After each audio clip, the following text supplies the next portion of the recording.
Graça e paz a todos, quem fala é o pastor Danilo Estélio e vamos agora para o comentário da nossa oitava lição deste segundo trimestre de 2021, dentro da carta do apóstolo Paulo aos Efésios, capítulo 2. Judeus e gentios unidos em Cristo. O texto áureo está em Efésios capítulo 2, versículo 12. Naquele tempo, estáveis sem Cristo, separados da comunidade de Israel, e estranhos às alianças da promessa, não tendo esperança e sem Deus no mundo. A verdade prática nos fala que a igreja é um corpo indivisível e tem como fundamento único o próprio Cristo. A leitura bíblica está em Efésios, capítulo 2, versículos 1 a 22. Sugerimos que você, antes de começar o estudo da lição, faça uma leitura pausada e anotada desse texto bíblico. Os hinos da harpa sugeridos são os de número 124 e 108 da harpa cristã. Essa lição traz duas ideias principais. O homem, o ser humano, está morto no pecado. Esse é o estado normal, natural de todo ser humano. E a segunda ideia é que Deus é que dá vida a esse ser humano. É um contraste tremendo. Ou seja, o que o homem é sem Deus e o que ele pode se tornar por intermédio de um encontro com Deus. Efésios 2 é uma demonstração do passado, presente e futuro de judeus e gentios, ou seja, não judeus, no que diz respeito ao plano da salvação. Na lição anterior, o apóstolo Paulo demonstrou as providências divinas para a salvação, mas aqui ele trata da efetivação desse plano e os resultados que produz na vida do homem. Quando estamos falando aqui homem, é ser humano, é tanto homem como mulher. O primeiro tópico fala sobre mortos no pecado. O apóstolo Paulo demonstra a situação originária do ser humano, do homem, da pessoa destituída da glória de Deus, e como essa condição pecaminosa promove resultados danosos. O primeiro item nos fala que o pecado mata espiritualmente. O ser humano é matéria, mas também é um ser espiritual. Aqui, quando Paulo fala em morte, ele está falando da morte espiritual, que tem como causa o pecado. Ora, mas alguém pode perguntar, e uma pessoa que não vive pecando, ela está morta espiritualmente? Nem sempre. Sem Deus, por mais que não pequemos, nós já vivemos no pecado. Nós já nascemos no pecado. Podemos fazer uma comparação com a situação do escravo que nascia na senzala no tempo do Brasil Império, no tempo da escravidão. Essa pessoa já nascia escrava. Não importa o que ela tinha feito ou deixado de fazer. Como ela nascia de pais escravos, ela já era uma escrava, por natureza, independente do que ela fizesse ou não fizesse. Assim também é o ser humano. O estado natural do ser humano é pecado. Não significa que todo o tempo aquela pessoa está fazendo algo ruim. Significa que a pessoa, no seu estado natural pecaminoso, ele não consegue deixar de fazer algo ruim, por menor que seja. Uma pessoa pode estar comendo, bebendo, fazendo lazer, cuidando da família, trabalhando, ou seja, aparentemente, pelo lado exterior, parece uma pessoa normal. Mas essa pessoa pode estar morta espiritualmente, em virtude da vida pecaminosa. A morte espiritual é o salário do pecado, o resultado do pecado. Não significa que nós temos que pecar primeiro para estarmos mortos espiritualmente depois. Não, nós já nascemos em pecado, ou seja, nós já nascemos espiritualmente mortos. O segundo item nos fala de Satanás e da vida pecaminosa.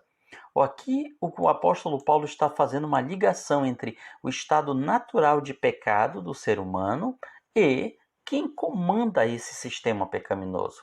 É Satanás. Alguém poderá dizer, mas Deus permite que isso aconteça? Sim, ele permite que isso aconteça. Por quê? Para que o ser humano entenda que sem Deus, o caminho natural é o pecado e a morte. Destaca o nosso comentarista que o diabo age de uma forma muito sutil. Ele não tem interesse nenhum que as pessoas percebam sua presença. Ou seja, ele não quer assustar as pessoas. Não, ele quer, na verdade, que as pessoas o obedeçam e façam o que ele quer. E o que significa fazer o que o diabo quer? Significa, muitas vezes, não fazer o que Deus quer. As pessoas têm uma ideia muito controversa, muito, digamos assim, oculta dos intuitos de Satanás na vida delas. O objetivo maior do inimigo é afastar as pessoas de Deus. Não significa que todo o tempo as pessoas estarão fazendo coisas como pecar, como matar, roubar, se prostituir. As pessoas podem ter uma vida que aparentemente é normal, porém elas estão vivendo distanciadas de Deus. Elas não consideram Deus nas suas vidas, ou quando lembram de Deus, é apenas de uma forma superficial. É exatamente isso que o diabo quer nas pessoas. Ele quer dirigi-las, dando-lhes uma vida mundana. Ele tentou fazer isso com o próprio Cristo no deserto. Está em Lucas capítulo 4, versículo 6. Disse-lhe o tentador, o diabo: Te darei toda esta autoridade e a glória destes reinos, porque ela me foi entregue e dou a quem quiser. Portanto, se prostrado me adorares, toda ela será tua. Assim ele continua fazendo nos dias de hoje também, oferecendo às pessoas o que elas mais querem: fama, dinheiro, fortuna, sucesso, uma vida pacífica, uma vida repleta de bens materiais. E muitas pessoas aceitam, porque pensam que o preço a se pagar é pequeno. Destaca ainda o nosso comentarista que o pecado nos faz filhos da ira. Quer dizer que a pessoa não convertida, por natureza, é filho da ira e, portanto, filho da desobediência. Veja que esse é o estado natural do ser humano. A pessoa incrédula, não salva, já está condenada. As pessoas têm a ideia que nós somos condenados ao castigo eterno por aquilo que fazemos. Não é isso. Ainda que nós nascêssemos e não fizéssemos nada de errado, ainda assim já estaríamos condenados. Esse é que é o grande porém que as pessoas muitas vezes não entendem. Aqui, quando o apóstolo Paulo fala da ira de Deus, ele está se referindo ao contraste entre a vida pecaminosa do homem e a santidade de Deus. Toda pessoa que está desconectada de Cristo é filha da ira, tem repercussão nesta vida e no porvir. O estar em Cristo nos leva à condição de filhos que herdam as bênçãos, pois nenhuma condenação há para os que estão em Cristo Jesus. Portanto, a situação da maioria das pessoas neste mundo, sem Deus, sem paz, sem salvação, é de filhos da ira e filhos da desobediência. Eles vivem no pecado de uma forma natural, assim como o peixe vive na água sem sentir que aquela água é molhada. Ele não sente aquilo, porque para isso é o seu elemento natural. O segundo tópico nos fala: salvos pela graça. Diante dessa situação espiritual dos homens, Deus entra com providência para mudar essa condição. Deus coloca em cena a graça. A graça é um favor imerecido que vem do grande amor de Deus. É isso que Paulo destaca no primeiro item, que está baseado em Efésios capítulo 2, versículo 4. Mas Deus, sendo rico em misericórdia, por causa do grande amor que nos amou, Deus vê a miséria do ser humano causada pelo pecado, mas vê também o potencial do ser humano para ter comunhão com ele, para ser adorador. E aqui se manifesta o grande amor de Deus. É uma expressão que está ligada a João 3,16, que Deus amou de tal maneira o mundo. Então o amor de Deus se manifesta a nós através de Cristo. A morte e a ressurreição de Cristo mostram por que Deus pode transformar o mais vil pecador numa nova criatura. Deus, Filho, se encarna como Verbo divino, vai à cruz de forma substituta, ele substitui a cada um de nós, ele morre pelos nossos pecados, ressuscita dentre os mortos e paga a dívida que nós temos com Deus. Fomos crucificados com ele, morrendo para o mundo, e com ele ressuscitamos para uma nova vida com Deus.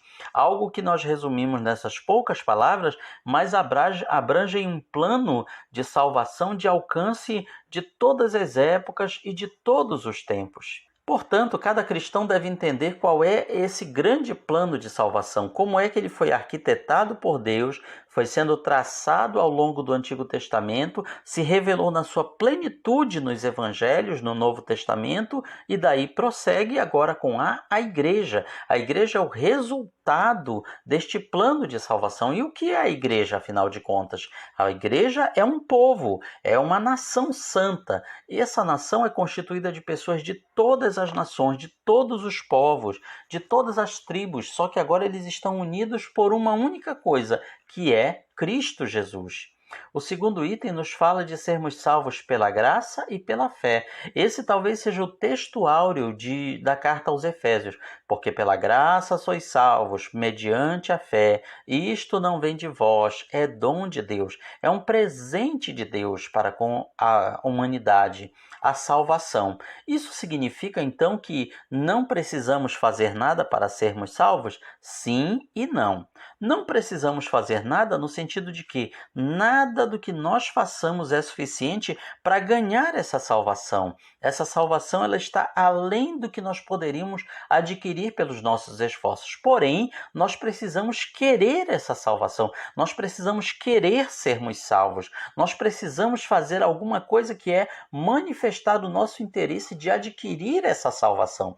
É como se fosse, por exemplo, uma pessoa que trabalhou por muitos anos numa empresa e tem direito a receber uma determinada indenização, mas somente se ela procurar um advogado, levar os seus documentos para que aquele advogado entre com a ação na justiça e a pessoa receba aquela indenização que ela tem direito. Veja que a indenização já está ali, ela tem direito àquilo, porém ela precisa fazer algo.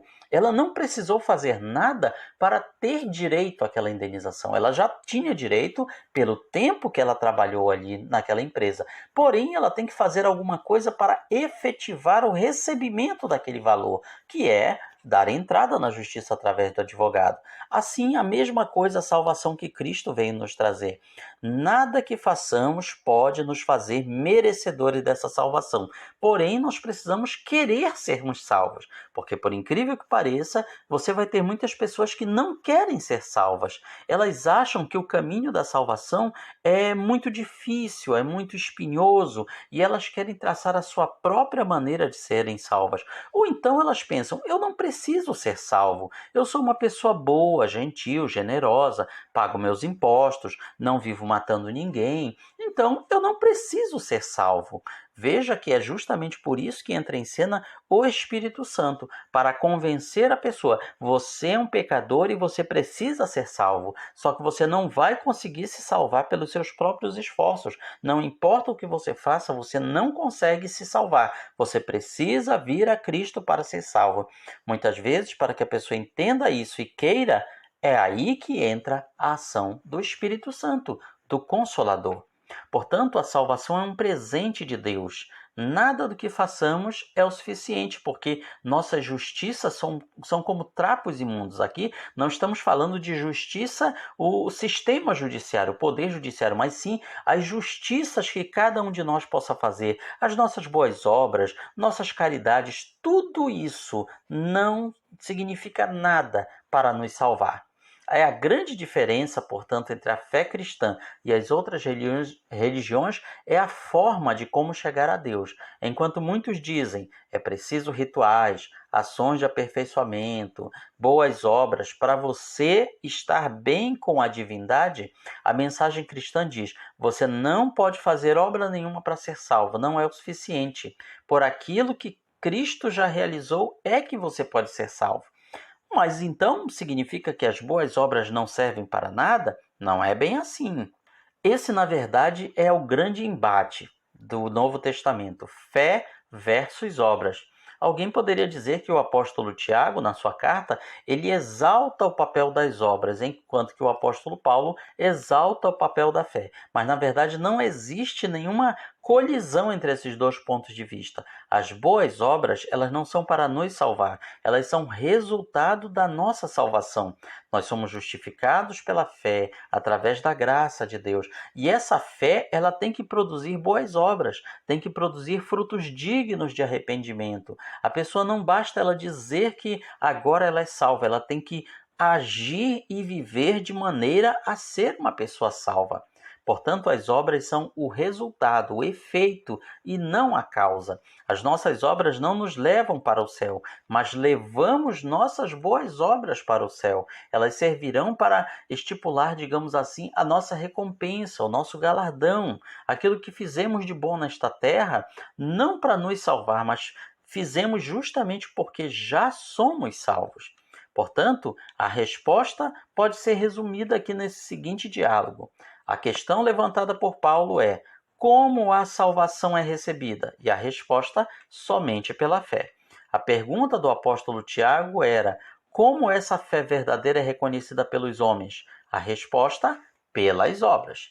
Tiago e Paulo não estão se contradizendo, destaca aqui o nosso comentário. Eles estão se completando. Somos justificados diante de Deus pela fé e testemunhamos a nossa fé diante dos homens pelas obras, porque Deus tem a capacidade de ver a nossa fé dentro de nós, mas os seres humanos não. Eles não podem ver a nossa fé. Então, as nossas obras é que têm que mostrar a nossa fé. Finalmente, no terceiro tópico, nós lemos unidos por Jesus. Aqui o apóstolo Paulo, ele volta a tratar um outro assunto, uma outra dicotomia muito séria: judeus e não judeus, judeus e gentios. Qual era a condição dos gentios? Ele destaca aqui neste versículo que é o nosso texto áureo: vocês estavam sem Cristo, separados da comunidade de Israel, estranhos às alianças da promessa, não tendo esperança, sem Deus no mundo. Essa é a situação de todos os seres humanos. Sem Deus, sem paz e sem salvação. Então veja que esta segunda parte acaba sendo o resumo textual de toda a carta de Paulo aos Efésios, quando ele faz os últimos contornos no retrato da igreja. Naquela época, os judeus desprezavam os outros povos e se orgulhavam da sua lei, da sua circuncisão, consideravam os outros povos gente de segunda categoria. Por isso que gentios vem de goi, goim, que quer dizer literalmente gentalha, ou seja, pessoas de segunda classe. Eles não tinham uma visão exata do pacto de Deus com Abraão. A bênção de Deus não era só sobre Abraão, sobre os seus descendentes de sangue, mas sobre todas as famílias da terra, através dos herdeiros espirituais de Abraão, que são os gentios. A salvação dos gentios agora é efetivada por Cristo. Agora, em Cristo Jesus, vós que antes estáveis longe, fostes aproximados, vocês vieram para perto, pelo sangue de Cristo. O sangue de Cristo é como uma ponte que consegue trazer para perto aqueles que agora estavam separados, estavam longe. Na maioria das cidades onde o evangelho era pregado, a sociedade estava dividida entre judeus e gentios, e o evangelho veio trazer uma nova e inesperada tensão. Por quê? Porque a fé cristã removeu as barreiras sociais, as barreiras religiosas, tanto dos judeus quanto dos gentios. E isso era perturbador naquela época. A ideia de que um gentio se convertesse ao judaísmo era aceita. Aquela pessoa se tornava um prosélito do judaísmo. Ainda hoje acontece assim, pessoas que se convertem ao judaísmo. Isso era normal. Porém, a pessoa sair do paganismo e ir para o cristianismo sem passar pelo judaísmo, isso virou de pernas para o ar a sociedade daquela época. Trouxe vários pontos de conflito entre as nações, entre os povos. É nesse sentido que Jesus disse que ele não tinha vindo trazer paz, mas sim espada. Por quê? Porque as pessoas, em nome do evangelho, acabam se separando umas das outras. Alguém poderia até dizer isso é ruim? Não. Isso é bom, porque Deus ele exige um povo exclusivo, um povo separado somente para ele. E que povo é esse? É a igreja. É o que fala aqui no item 3. Judeus e gentios unidos na igreja. Reconciliar-se ambos em um só corpo com Deus, por intermédio da cruz, destruindo pela cruz a inimizade. E vindo, evangelizou paz, a vós outros que estáveis longe, e a paz aos que estavam perto. Quem eram os que estavam perto? Era o povo judeu, porque eles já estavam perto no sentido de que eles conheciam o Deus verdadeiro, eles tinham o começo da revelação de Deus para eles de forma escrita. Eles estavam perto de Deus, mas ainda não estavam tão perto assim. E os gentios estavam longe. Cristo, portanto, veio trazer para perto tanto os que já estavam perto quanto aqueles que estavam longe. A cruz de Cristo, então, ela tem dois efeitos. Primeiro, vertical. Todos podem se ligar com Deus, independente do seu povo, da sua raça, etnia, cultura. A obra de Cristo não conhece fronteiras, porque todo aquele que invocar o nome do Senhor será salvo. Isso também tem um efeito horizontal, porque coloca todos os homens na mesma condição, com as mesmas possibilidades de usufruir da graça. Mas isso significa, portanto, que o povo de Israel não tem mais promessa nenhuma de Deus específica para eles? Não, não é bem assim. Deus tem um pacto, uma aliança com o povo de Israel que se encaixa neste plano aqui para a igreja. Jesus, ele é o equalizador final, ou seja, ele vai trazer a igualdade para todos os povos. O ser humano, a tendência dele é construir muros de separação baseados em crenças, baseado em raça, etnia, condição social, bens materiais, grau de conhecimento, de estudo. Nós temos essa tendência. Cristo vem derrubando todas essas separações e dizendo: vocês são um só povo, sem divisão uns com os outros.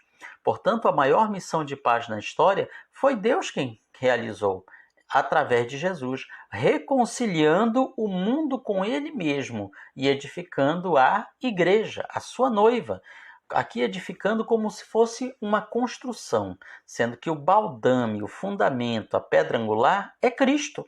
Os apóstolos e profetas também fazem parte desse fundamento, e em cima disso está sendo construída a igreja. Cada um de nós, cada crente, é como se fosse um tijolo, uma viga, uma pedra, um pedaço de madeira, que é utilizado na construção deste grande edifício chamado igreja.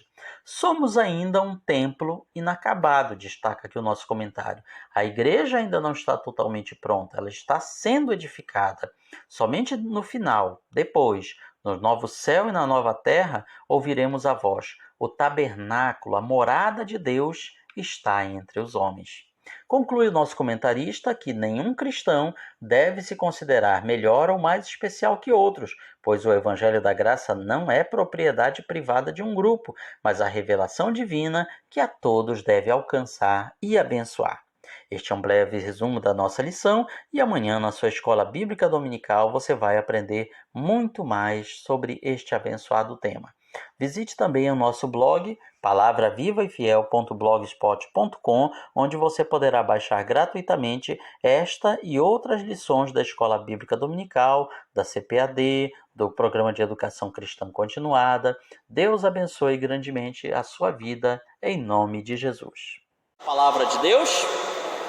Esta é a nossa escola dominical. Esta é a nossa escola, uma escola sem igual. Uma escola sem igual, que faz bem a toda a gente.